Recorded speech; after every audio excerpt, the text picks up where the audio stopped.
Boa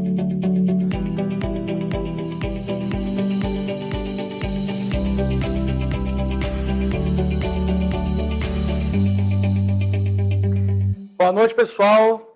Dando continuidade a mais um evento da Cali PAD. Hoje a gente tem um prazer de ter o professor Javier Migueles, e é um grande amigo de mais de 20 anos. A gente se conheceu lá em Londres, né, Javier? Ele já como fellow e eu como observador. Eu era residente. Javier é mestre e doutor em toxicologia pela USP. Ele tem o diploma internacional de medicina fetal pela Fetal Medicine Foundation. Ele é coordenador da equipe de medicina fetal do Hospital e Maternidade São Luís e médico sênior da medicina fetal do Fleury. E a gente discutindo o tema, né? E a gente chegou à conclusão dessa novidade, que é a infecção congênita por citomegalovírus. Quer dizer, não é nova infecção, mas os avanços recentes são impressionantes, e tem um protocolo novo de infecção congênita da ISWOG.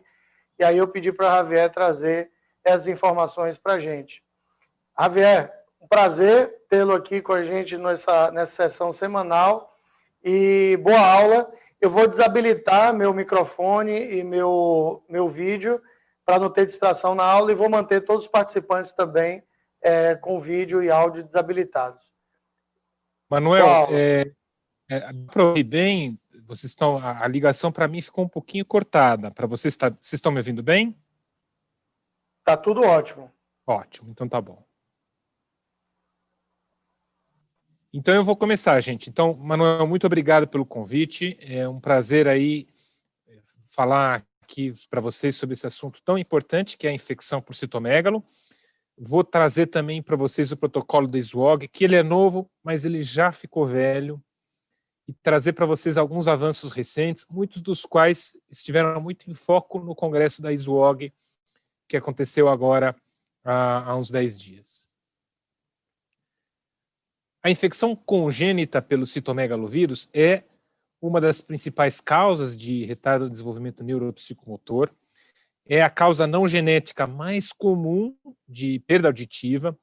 Ela tem a característica de que ela é multiforme e ela é inespecífica, ou seja, ela pode se manifestar em vários órgãos e estruturas e pode simular, muitas vezes, doenças cromossômicas ou alterações genéticas. Então, é um verdadeiro coringa. Em qualquer área da medicina fetal, infecção congênita e a citomegalo, que é o mais comum, vai aparecer no diagnóstico diferencial.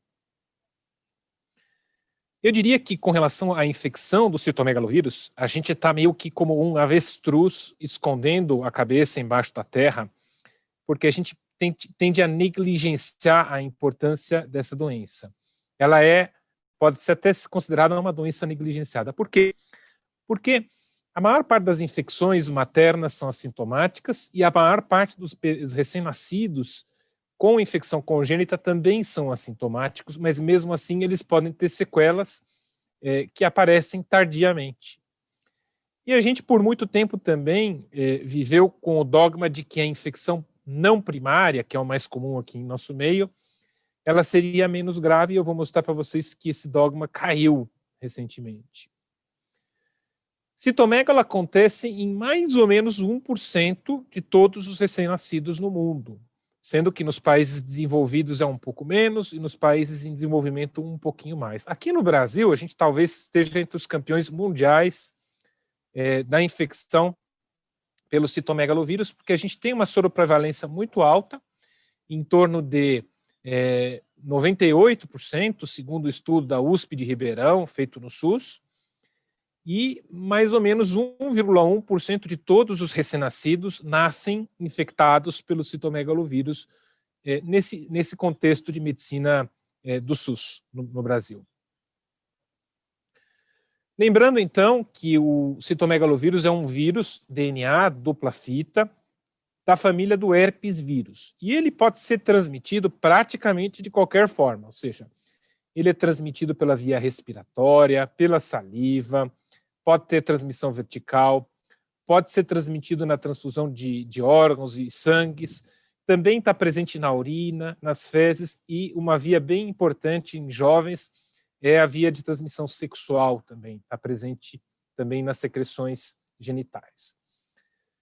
A infecção primária, ou seja, quando a gente nunca teve essa infecção, ela tem um período de incubação que dura aí umas 3, 4 semanas, sendo que na última semana a gente já começa a apresentar uma viremia e, portanto, se é uma gestante, já uma semana antes do aparecimento dos sintomas, já pode ter transmissão vertical. E, acabado o período de incubação, a sintomatologia, na maior parte das vezes, é uma infecção assintomática, mas quando ela aparece, quando ela tem sintomas, é um rash parecido com mononucleose, monolike, que entra naqueles diagnósticos diferenciais.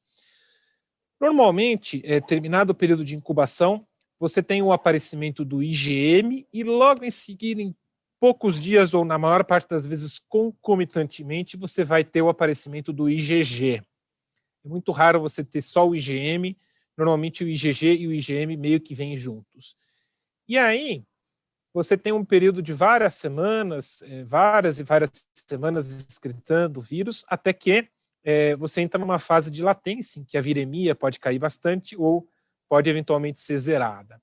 E o IgM ele pode persistir por muitos meses, às vezes até anos, e nessa fase de latência, a reativação pode acontecer periodicamente e a reinfecção por outros genótipos diferentes pode acontecer porque ele é um vírus DNA grande e ele sofre muitos polimorfismos. Então, a pessoa pode se reinfectar e se reinfectar de tempos em tempos.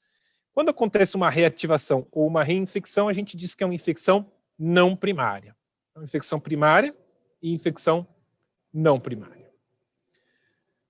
No Brasil, a maior parte das pessoas se contamina já na primeira infância, sendo que com 10, 12 anos, aí 2/3 da população em geral já foi exposto ao citomegalovírus. Enquanto que nos países desenvolvidos, em geral, essa taxa de transmissão na infância é bem menor e vai acontecendo, então, na idade reprodutiva, progressivamente, a cada ano, mais ou menos 2% das gestantes vão soroconverter.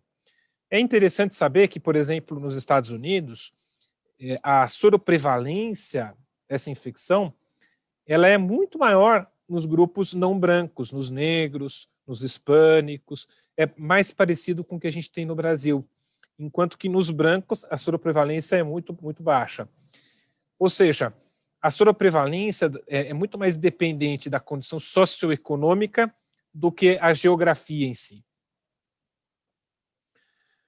A infecção primária se diferencia pela infecção secundária porque a infecção primária tem uma taxa de transmissão vertical mais alta, em torno de 30%, 40% das pessoas que se infectam vão transmitir para o feto.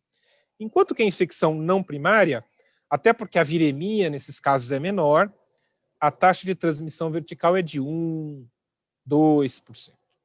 Se a gente pega o exemplo da França, na França, mais ou menos 0,4% dos recém-nascidos são infectados pelo citomegalo ao nascimento. A soroprevalência para o IgG, para o citomegalo, na França é em torno de 60%, e só 40% da população é IgG negativo.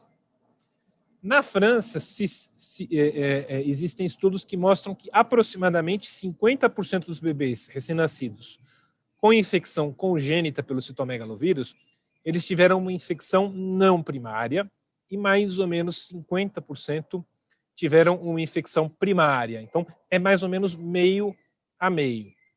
Enquanto que um estudo feito na USP de Ribeirão mostra que 98% das pessoas já têm o IgG positivo no momento que começa a gravidez, e só 2% é que tem o IgG negativo.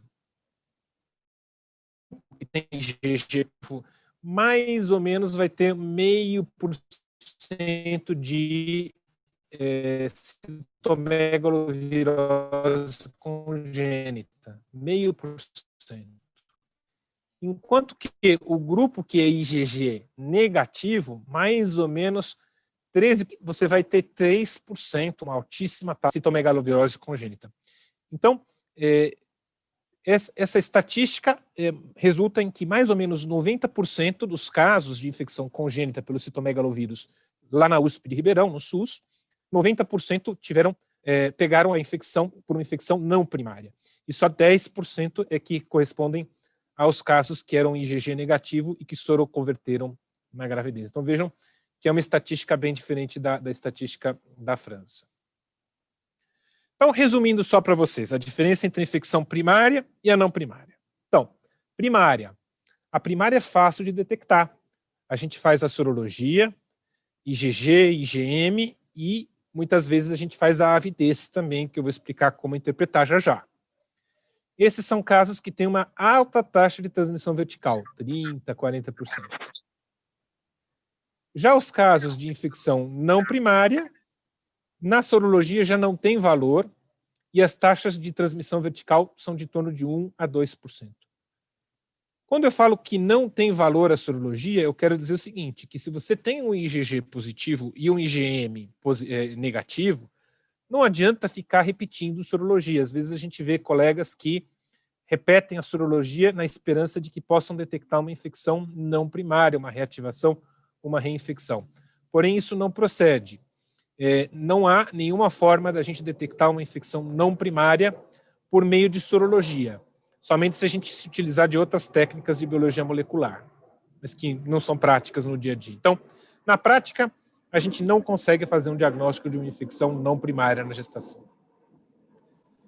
A primeira novidade que eu queria trazer para vocês, porque até agora é o que a gente já sabia até muito tempo atrás, é que, ao contrário do que a gente imaginava antes, hoje a gente sabe que as sequelas a longo prazo, elas são igualmente comuns nos casos em que a infecção é primária e nos casos em que a infecção é não primária.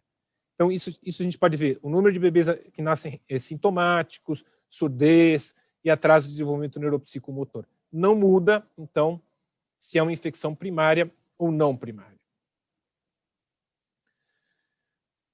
Esse talvez seja o slide mais importante da aula.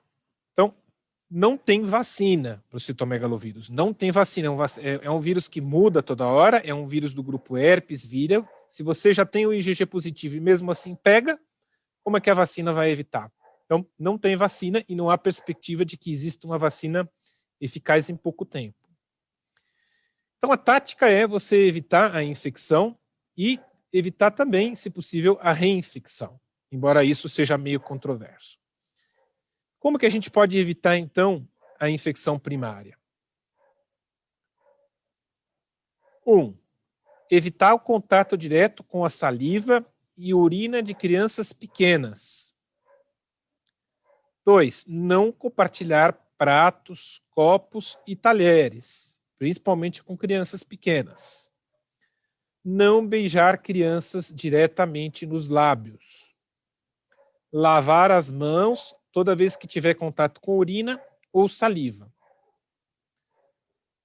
Um estudo feito na USP de Ribeirão também mostra que em berçários, em creches, 80% das crianças eliminam o vírus na saliva, eliminam o vírus nas secreções respiratórias. Então, a principal fonte de contaminação é o contato com crianças pequenas.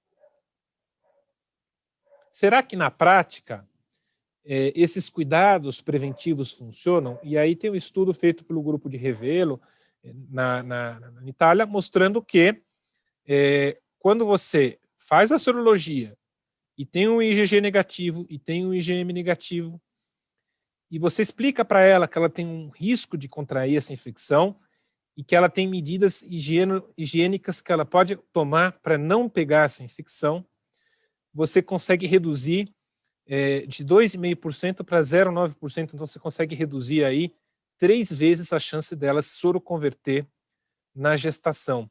Então, isso, quando você fala para a paciente, quando ela é soronegativa, quando ela está bem motivada e quando você explica, claro, com cuidado, quais são as medidas que você tem que tomar. Então, olha como é importante a gente começar a orientar, e orientar principalmente no período pré-concepcional, porque quando a gente começa o pré-natal, lá para umas 10, 12 semanas, já é tarde. essa pessoa já pode ter se infectado. Então, a gente tem que orientar ela, antes da concepção ou no período periconcepcional, já tomar esses cuidados. Existe 2 situações clínicas em que o citomegalo vai aparecer para a gente na nossa prática clínica. Uma é quando você tem um achado ultrassonográfico, e quando você tem um achado ultrassonográfico desse tipo, não adianta a gente perder tempo com sorologia. A sorologia só vai ajudar a gente aqui, um IgE negativo e um IgG.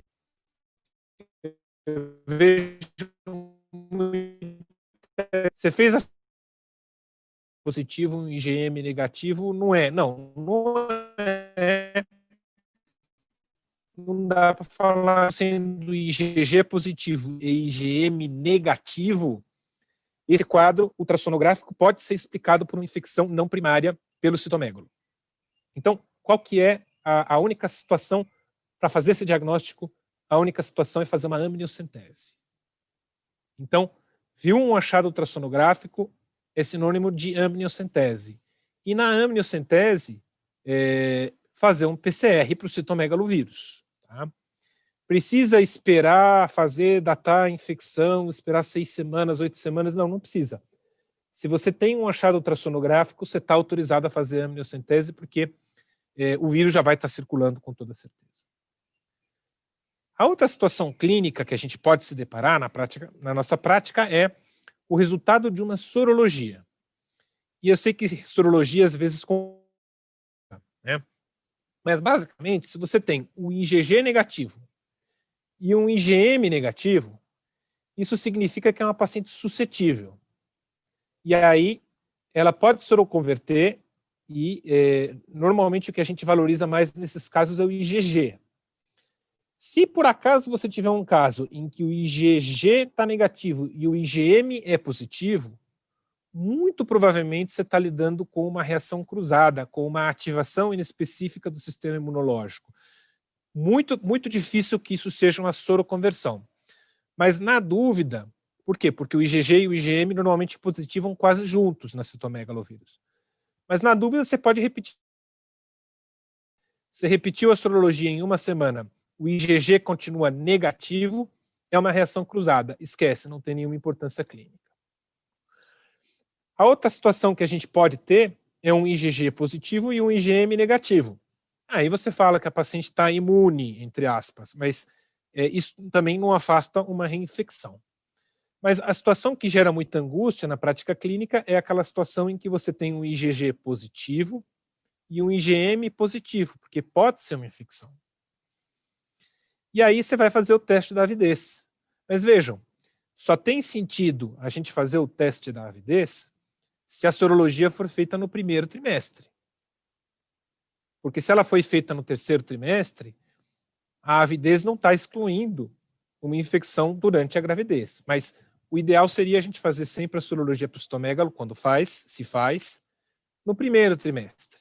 E aí, se você tem uma avidez alta, você descarta uma infecção recente. Uma avidez baixa e abaixo de 30%, aproximadamente você tem 40% de risco de infecção fetal. Se você quiser refinar, você pode fazer um PCR no sangue materno para o citomegalo, e se o PCR vier negativo, essa chance de 40% cai bastante. Tá? Mas a dica é essa. É o teste da avidez. A avidez é que vai determinar para a gente se a gente está diante de uma infecção que aconteceu na gravidez e que tem risco de transmitir para o feto ou não. Lembrando, gente, que se você tiver uma soroconversão, você tem um teste, a avidez veio baixa, isso não significa necessariamente que aconteceu a infecção. Existe uma taxa de transmissão vertical que varia, então esse é o momento da gente pensar em alguma tática para prevenir a transmissão vertical, para diminuir a chance de infecção do feto. E muitos infectologistas ainda usam, né, dados de um estudo do Nigro de 2006, que ele administrava a imunoglobulina, injeções mensais, mostrando, num estudo que não era randomizado, na chance de transmissão vertical. Esse estudo, porém, caiu por terra que você não tem nenhum na redução da transmissão vertical do citomegalo. Então, não só não teve benefício nenhum, como no grupo em que foi administrada a imunoglobulina, você teve uma taxa altíssima, 10% de partos prematuros abaixo de 28 semanas, extremos. E, portanto, isso acredita-se que possa ter relação, sim, com o uso da imunoglobulina, que mexe, né, com o sistema imunológico. E, portanto, a imunoglobulina foi praticamente prescrita depois do resultado desse estudo. Proscrita. A gente não administra mais imunoglobulina para prevenir a transmissão vertical. Apesar disso, existem críticas com relação a esse estudo, e tem um grupo alemão que não fez um estudo randomizado, um estudo não randomizado, mas que mostrou resultados bons. Porém, isso não mudou a opinião do guideline da SWOG, que é, desse ano, imunoglobulina não deve ser indicada, a menos que seja uma pesquisa, para prevenir a transmissão vertical. E a grande novidade, né, a novidade número 2 da aula hoje, e talvez seja a grande novidade dessa aula, e eu acho que é um game changer mesmo, no que a gente fala de citomegalovírus, é o estudo feito em Israel com o uso do valaciclovir para reduzir a transmissão vertical. E eu vou entrar mais em detalhes. Esse é um estudo publicado no Lancet, agora, setembro de 2020. E o que esse estudo mostrou? 90 pacientes, 45, eles foram randomizados, 45 receberam valaciclovir e 45 receberam o placebo. E no grupo que recebeu o valaciclovir, você teve então uma redução na taxa de transmissão vertical de 30% para 11%. Então, pela primeira vez, gente, a gente tem disponível uma profilaxia eficaz com nível de evidência 1 na redução da transmissão vertical para o citomegalovírus. Eu vou repetir. Pela primeira vez, a gente tem uma profilaxia eficaz na redução da transmissão vertical do citomegalovírus com nível de evidência 1. Então, isso, gente, é um game changer. Isso muda todo o nosso raciocínio com relação ao citomegalovírus, se vale a pena pesquisar isso ou não. A novidade número 3 da aula também é a seguinte, estou falando de dados de 2019, 2020, é tudo novidade mesmo. Antigamente a gente achava que as sequelas, né, elas aconteciam em várias idades gestacionais, mas evidências recentes mostram que as sequelas da infecção pelo citomegalovírus só ocorrem quando a infecção aconteceu no primeiro trimestre. Então vejam, mesmo a perda auditiva, né, atraso do desenvolvimento neuropsicomotor, só acontece, isso é um estudo do grupo grande, um estudo enorme do grupo do Iviville, na França, mostrando que a infecção pelo citomegalovírus é uma infecção do primeiro trimestre. Inclusive, em um subgrupo de pacientes em que eles conseguiram datar a gravidez com mais precisão, eles demonstram que os efeitos, as sequelas do citomegalovírus só ocorrem quando a infecção aconteceu com 10 semanas ou menos de gestação. Portanto, o citomegalovírus, ao que tudo indica, é um vírus que tem um tropismo pelo embrião. Ele causa problemas embrionários e não na fase fetal. É muito parecido com o vírus da rubéola. E essa é uma informação nova. A gente não sabia até pouquíssimo tempo atrás. Por quê? Porque datar a infecção pelo citomegalovírus é complexo. E hoje, com o teste de avidez e com a disponibilidade maior do teste de avidez, isso tornou-se uma possibilidade. Então, vejam que novidade. Levantando a literatura com meta-análise de todos os trabalhos recentes publicados, eles encontram a mesma coisa. Vejam, gente, olha, só tem perda auditiva e só tem atraso no desenvolvimento psicomotor quando a infecção pelo citomegalovírus aconteceu no primeiro trimestre. E muito provavelmente quando ela acontece com 10 semanas ou menos. Depois disso, é pouco provável que, depois das 12 semanas, não tem mais nenhum risco de acometimento, de risco de dar sequelas. Mas isso não quer dizer que o bebê não possa nascer sintomático, e essa é a novidade número 4. O bebê pode ter uma infecção no primeiro, no segundo ou no terceiro trimestre, e mais ou menos aí 30% deles vão nascer sintomáticos. E quando eu falo sintomáticos, eu quero dizer o quê?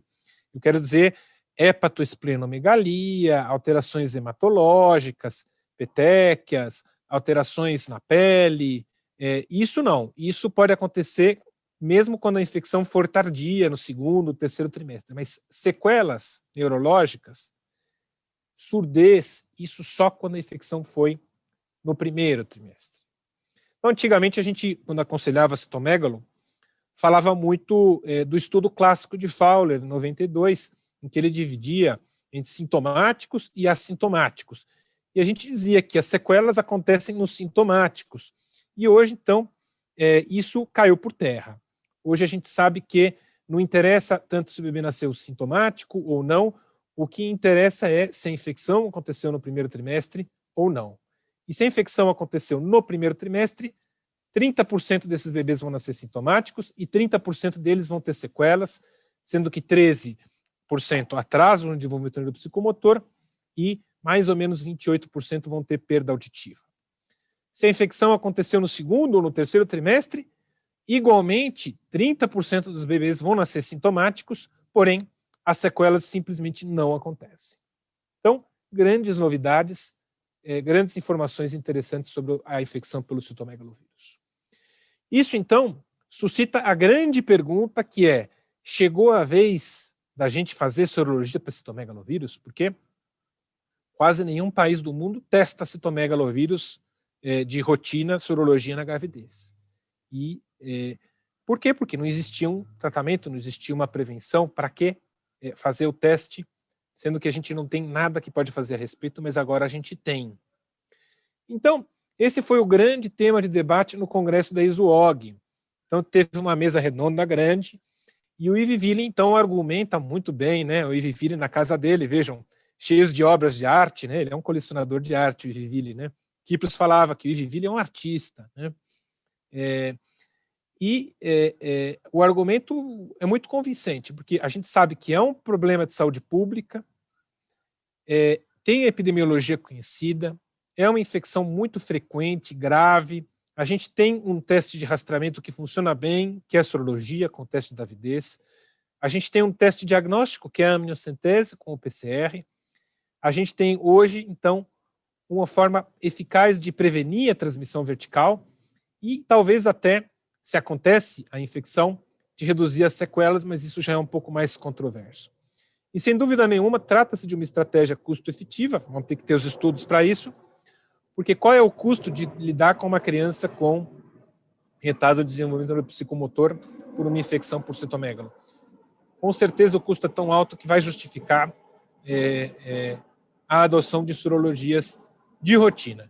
E ele defende, o Ivy-Ville, que se faça, sim, a sorologia para citomegalo de rotina em todas as gestantes, naqueles países que têm uma soroprevalência de 50% a 70%. Aqueles que têm uma soroprevalência muito baixa, acaba não sendo tão importante, e aqueles como o Brasil, em que tem uma sorologia muito alta, né? Aí será que vale a pena, né? No Brasil, e a gente mora aqui no Brasil, vale a pena fazer sorologia para citomegalovírus para todo mundo? E aí eu quero fazer uma reflexão com vocês, né? Então, aqui no eixo X, a gente vê a soropositividade para IgG, para o citomegalo, de cada país. E no eixo Y, a gente tem as taxas de transmissão, as taxas de infecção nos bebês nascidos, que são por infecção primária. Então vejam, França, Finlândia, mais ou menos aí 60%, 70% da população é soropositiva, tem o IgG positivo. E nesses países, mais ou menos metade das infecções são primárias, que são as que a gente pode diagnosticar e que são as que a gente pode prevenir. Agora, você vai ver o estudo de Ribeirão Preto, 98% tem IgG positivo e só 10% são primárias. Então, na minha opinião, não faz nenhum sentido como política de saúde pública, se realmente no Brasil a gente tem 98% de soropositividade não faz nenhum sentido a gente fazer sorologia de citomegalo de rotina na gravidez, porque a gente só vai beneficiar 2% da população, que é a população que é o IgG negativo, e a gente só vai prevenir, no máximo, 10% dos casos. Então, eu acho que em termos de política de saúde pública, desse jeito, não vale a pena. Agora, assim como nos Estados Unidos, existe uma população que se comporta como uma população de um país subdesenvolvido, também no Brasil a gente tem uma faixa da população que tem um alto nível socioeconômico. Então, um levantamento que a gente fez rapidamente agora no Fleury, em São Paulo, é um laboratório que lida com a população de alto nível socioeconômico, a gente vê que nessa população a soropositividade não é tão alta que nem na USP de Ribeirão. A soropositividade é de 76%. Isso significa o quê? Que 25% da população ela é soronegativa. E essa população que é soronegativa, ela tem uma altíssima chance de pegar a infecção na gravidez. Puxa, Javier, mas se ela ficou soronegativa tanto tempo, será que não é uma pessoa que já tem hábitos de higiene melhores? Sim, é verdade. Mas e se ela for uma pessoa que já teve um filho e está grávida pela segunda vez? E aí eu vou mostrar para vocês os números da França dessa situação. Então, você tem uma paciente primípara e, normalmente, o intervalo médio entre uma gravidez e a outra costuma ser de 1 ano e meio, 2. E nesse 1 ano e meio, 2, na França, 13% vão positivar. E 7% dessas pacientes, elas vão pegar a infecção no primeiro trimestre. Isso por quê? Porque elas têm crianças pequenas que vão para a creche, que vão para o berçário e estão lá excretando o vírus. Então a paciente sempre teve muito cuidado, nunca pegou a infecção, mas quando ela tem filhos, tudo muda de figura e aí a chance dela pegar no primeiro trimestre de 7% e, portanto, 3% desses bebês vão ser infectados e 1% deles vai ter sequela. Então a gente está falando de uma porcentagem da população que tem um risco altíssimo. A gente se preocupa tanto com síndrome de Down, com malformação, nenhuma dessas coisas somadas dá 1%. Então vejam como o citomegalo nesse grupo é importante. E eu penso que se a gente trabalha num contexto de uma população de um nível socioeconômico mais alto e a gente sabe que a positividade ela é mais baixa nesse grupo, eu acho que seria importante sim a gente fazer a sorologia nessas pacientes e oferecer para elas a oportunidade de evitar a transmissão vertical.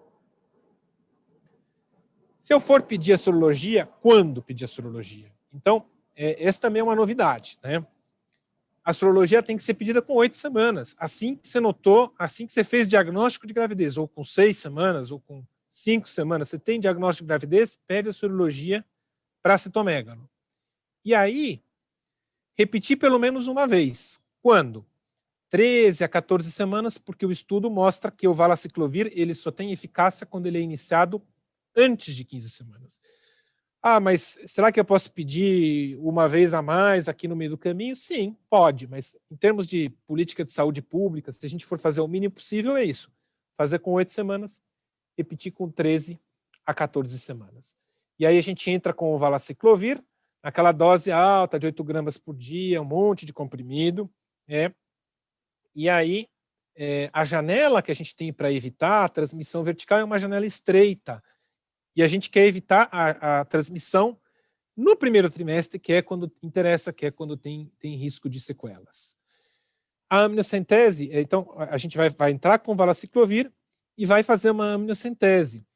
E assim, aí a novidade número 6 é a seguinte: não necessariamente você precisa esperar as 20 semanas, que era o dogma que a gente sempre teve, porque a gente tinha medo de um falso negativo, e o IVIVILE mostra estudos convincentes que mesmo a partir de 17 semanas, desde que você tenha certeza que foram 8 semanas da data da infecção, você já pode fazer a amniocentese e ela tem um valor preditivo negativo altíssimo, pelo menos para sequelas. Tá? Então, eu acho que na prática clínica eu esperaria as 20 semanas. Eu entraria com o valaciclovir, também não vejo tanto problema de você fazer a amnio com 17, eu esperar um pouquinho mais e fazer a amnio com 20. Tá? Mas se a sua amnio mostrou um PCR negativo, pode parar o valaciclovir. Pode ser que ela infecte depois, mas nesse grupo, mesmo assim, não há risco de sequelas. Bom, eu fiz o PCR, o meu PCR no líquido veio positivo, e agora? O que eu faço?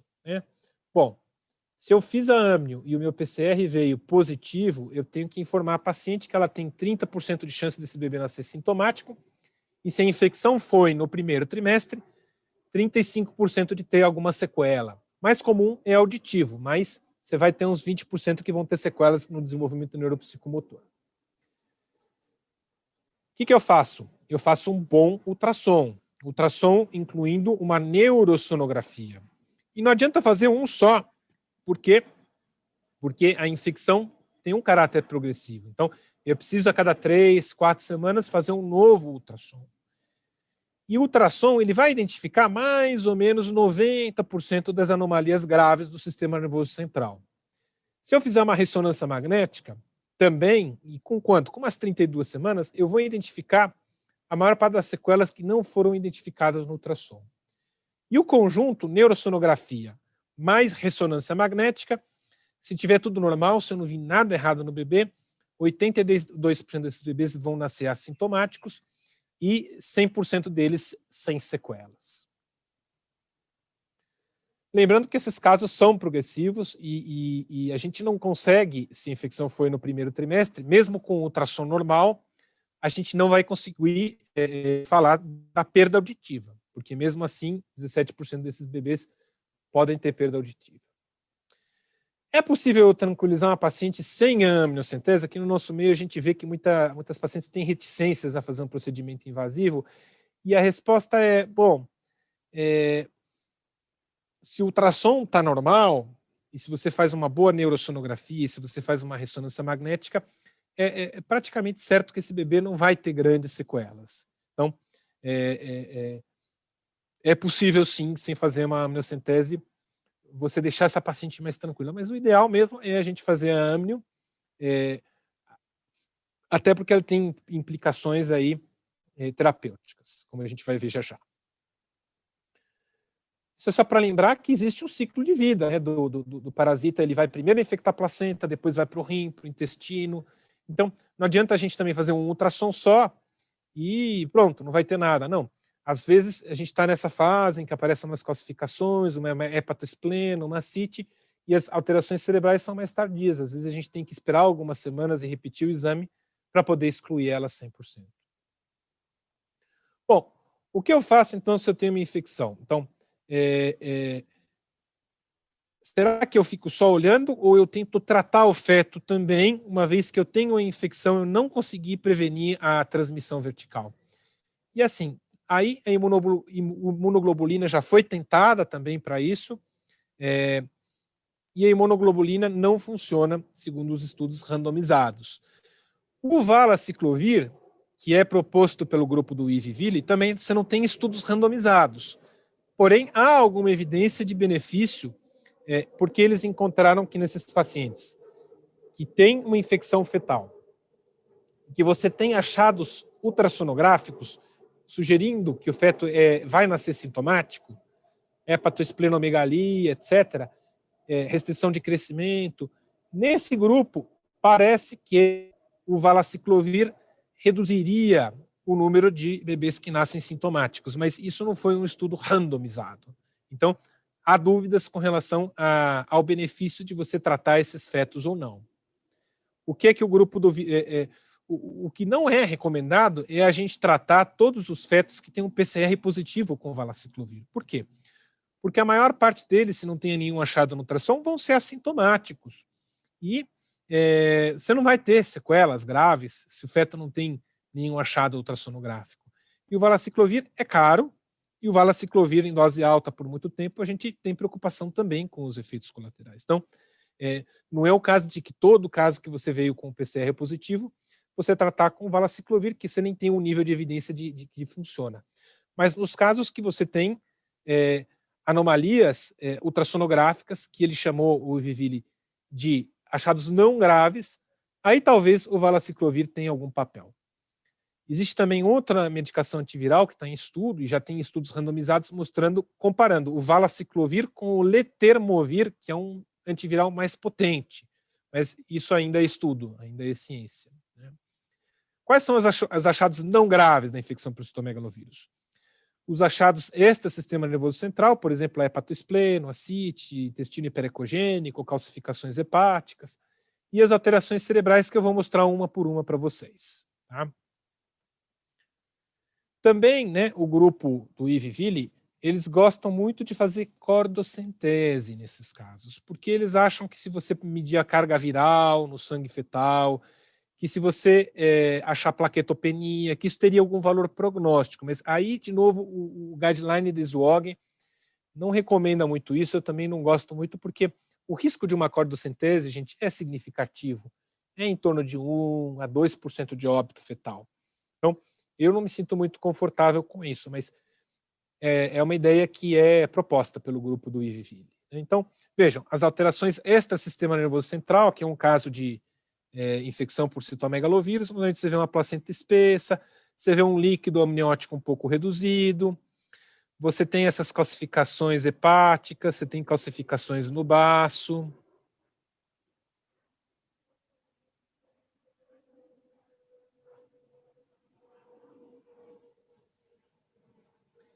E aí você vai para a neurosonografia. E na neurosonografia, né, os achados que não são considerados graves são a vasculite dos vasos estriados, normalmente são calcificações assim, lineares que acompanham os vasos, né? Olha, aqui de novo, um caso aqui, olha, veja as calcificações aqui do leucoestriado, os vasos que acompanham os núcleos da base. Aqui é um caso que já tem uma alteração mais grave, vejam como há uma destruição parcial aqui, né, do septo pelúcido.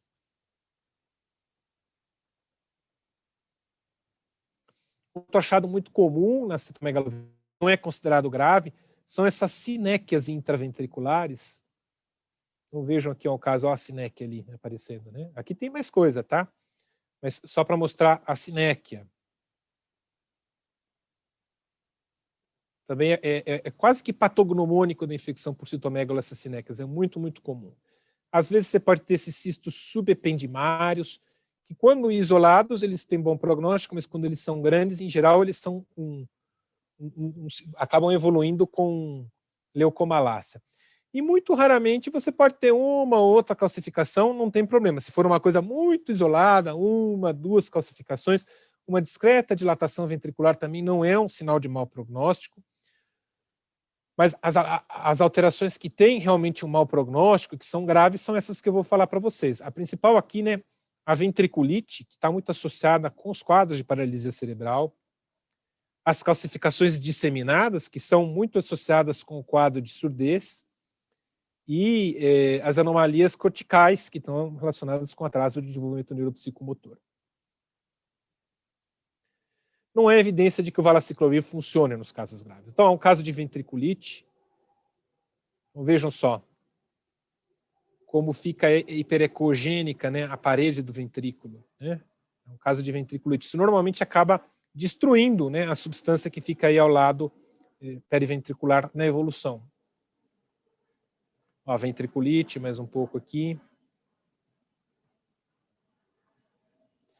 Necrose, hemorragia da matriz germinal, pseudocistos periventriculares, todos esses são achados graves, tá, gente? Achados graves. Aqui, olha, os pseudocistos periventriculares. É um processo de destruição mesmo de leucomalácia periventricular no estágio inicial. E aí a ventriculomegalia pode ficar grave, diferente da toxoplasmose, que a ventriculomegalia tem uma evolução rápida, no citomegalo ela é insidiosa, vai devagar e sempre, mas vai destruindo, vai piorando a ventriculomegalia. E essas calcificações, né, olha só, aqui o vídeo acho que não está querendo rodar. Olha, todo o corpo caloso, cheio de calcificação, aqui é um caso que a gente teve triste, 25 semanas com o citomegalo. Né? Aqui tem calcificação em vários outros lugares, né? Mas isso é um sinal de péssimo prognóstico. Né? Muito bom. E assim, aqui é um cortesia do Dr. Cláudio Gomes de Curitiba. Olha só, se você faz só pela via abdominal, você não vê as classificações, você tem que fazer a avaliação transvaginal. Você tem que fazer a neurosonografia. Aí sim, olha só como está cravado de calcificação aqui esse bebê com citomegalo, coitado. E aí, o quadro evolui, você vê a porencefalia, você vê o corpo caloso destruído, você vê as alterações cerebelares, e finalmente você termina com as alterações do desenvolvimento cortical. Olha só, espaço subaracnoide aumentado, né? E aí você tem que avaliar as fissuras, a sulcação, né?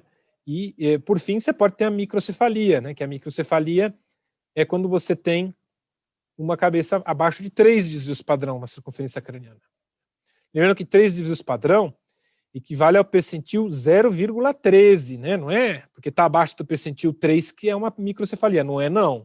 Tá? Tem que estar abaixo do percentil 0,13 para você dizer que é uma microcefalia. E cuidado com a curva que você usa, né? Esse é um trabalho que a gente fez juntos, né, Manuel? Mostrando que você tem falsos positivos com algumas curvas, né? Então é melhor você usar a curva Intergrowth ou você usar a curva da OMS se você está querendo fazer diagnóstico de microcefalia. Concluindo, então, acho que a gente tem algum tempinho para discutir. Eu queria deixar essa mensagem. Então, primeiro, promover a prevenção primária, periconcepcional. Isso vale também para as pacientes que são IgG positivo, porque elas podem reinfectar, principalmente se são pacientes que têm crianças pequenas em casa. No Brasil, eu penso que a sorologia não faz sentido em termos de saúde pública, mas naquele grupo que tem um elevado nível socioeconômico, eu penso que sim. E aí não precisa fazer sorologia gravidez inteira, é 8 semanas e repetir com 13, 14 semanas. Se ela positivou com 20, com 30, bom, isso talvez seja útil para ver se o bebê vai nascer sintomático, mas esse bebê não vai ter sequelas. Então, o importante é essa época, 8, 13, 14, talvez com 10 semanas, se você tiver a oportunidade de repetir também, fazer mais de uma vez sorologia, fazer com isso, 8, 10 e 13. Se a paciente é IgG positivo, não fica repetindo sorologia, que não tem nenhum sentido, você não vai diagnosticar infecção não primária. E se você tem uma soroconversão, entrar com valaciclovir antes de 15 semanas e fazer uma amniocentese com 18 a 20 semanas, e se ela veio negativa, não precisa manter. Reforçando que as sequelas de citomegalo só correm hoje no primeiro trimestre, e que se você tiver uma infecção no primeiro trimestre, vai a regra dos 30%. 30% de transmitir, 30% vão ser sintomáticos e 30% vão ter sequelas. Só para simplificar. Neurosonografia. A neurosonografia pode ajudar. Se ela está totalmente normal e se a ressonância está totalmente normal, a gente pode tranquilizar essa mãe. É muito pouco provável que esse bebê nasça com sequelas, mas pode ter alguma sequela auditiva. Então é isso que eu queria falar, gente. Eu acho que eu falei bastante, né? Eu queria aproveitar e convidar vocês para o nosso curso de neurosonografia, que vai acontecer no dia 5 de dezembro de 2020. É um curso totalmente online, também é um curso interativo. Professor Mário Burlachini, doutor Enoque, doutor Wagner e eu. É um curso que a gente dá todo ano, bem interessante e com preços promocionais para as inscrições até o dia 20 de novembro. Se vocês têm interesse, vocês podem fazer a inscrição nesse número de WhatsApp aí, o 11 989603498. Gente, obrigado e eu fico aí à disposição para perguntas. Maravilha, Javier, adorei. Muito bacana, né? Muita coisa nova realmente. E eu tenho algumas perguntinhas aqui. A gente já está chegando na reta final aqui de 1 hora de live, né? O doutor Rafael Leiroz, que é o coordenador acadêmico da Caliper, ele parabeniza pela didática da aula e a atualização. E ele pergunta o seguinte: quais os exames neonatais para pacientes com infecção fetal confirmada em 2 situações? Primeiro, bebês sem alterações no pré-natal. E segundo, bebês com alterações pequenas, visíveis apenas pela neurossono e pela ressonância, por exemplo. E a terceira pergunta dele é: está indicado parto em serviço terciário para esses casos que a gente não tem alterações no pré-natal ou que tem alterações leves que não são visíveis no ultrassom de rotina?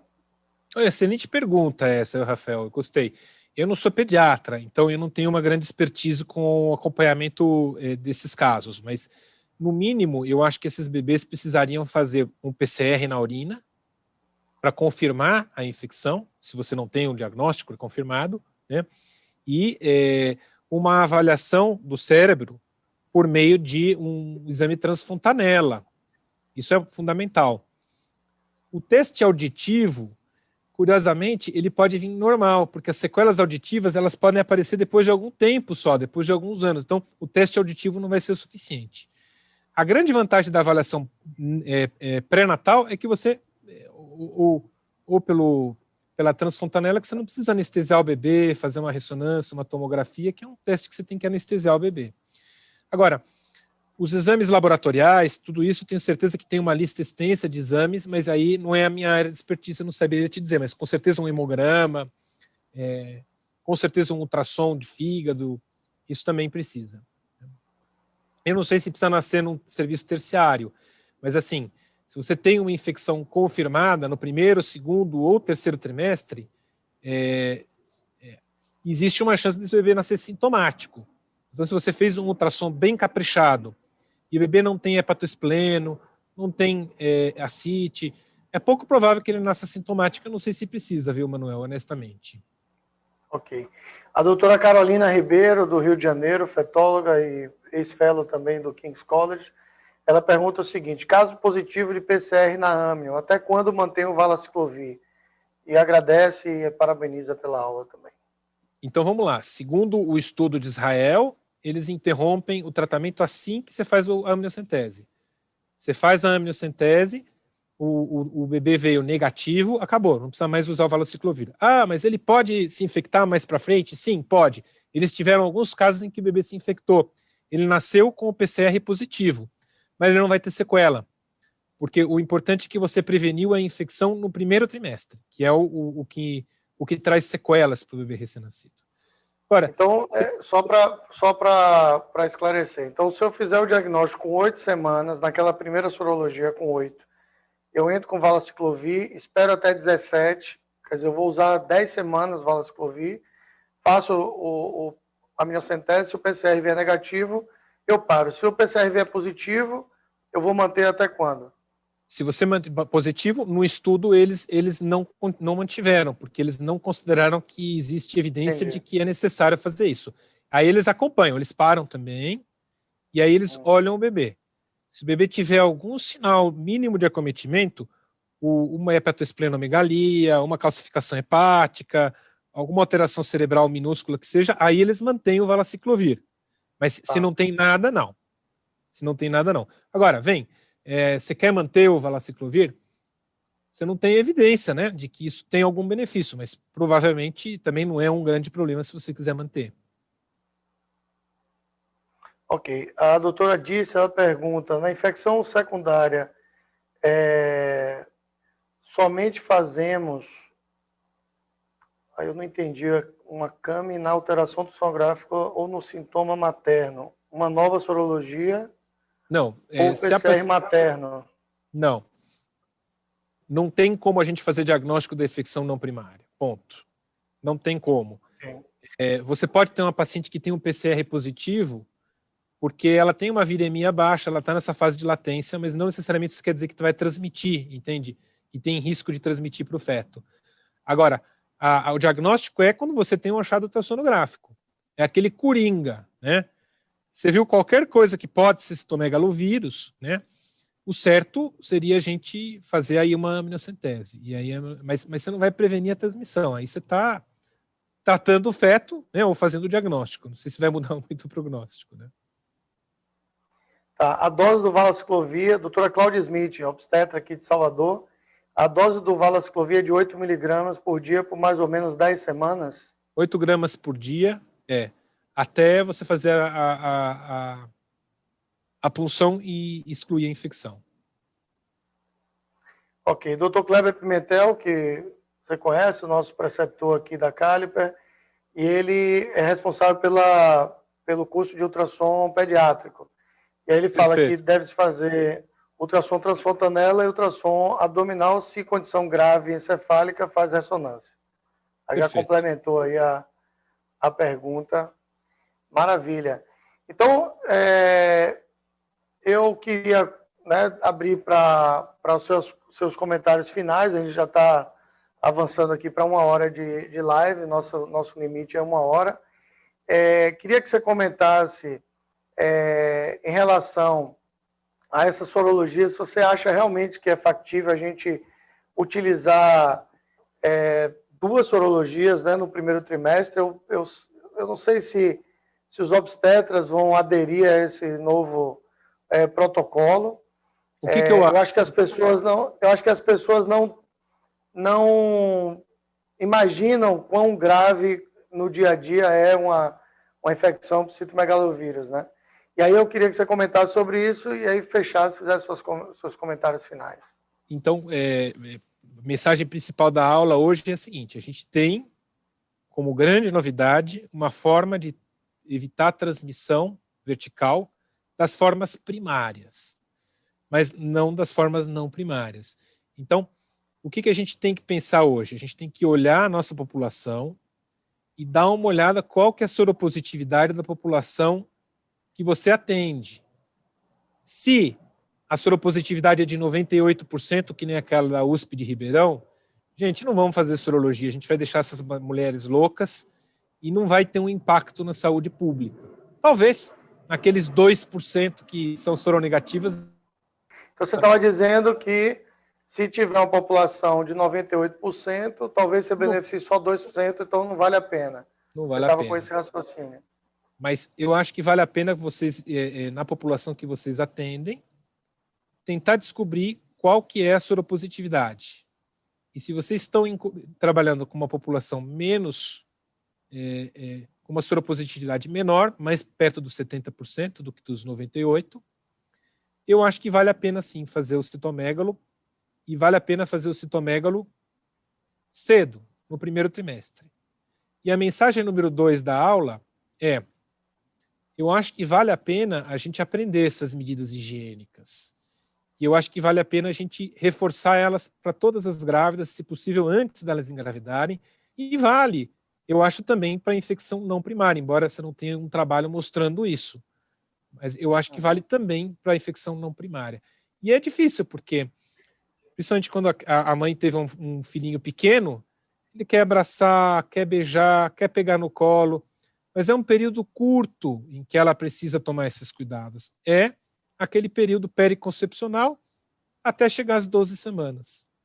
Eu acho que não custa, eu acho que isso pode ter um impacto grande em termos de sequelas. Maravilha. Mais uma vez, muito obrigado, parabéns pela didática da aula, bom curso, né, que você já faz esse curso aí há Todos bastante convidados. tempo. Maravilha. E obrigado pela atenção a todos aí. Eu vou encerrar, então, a nossa sessão de hoje. Até a semana que vem.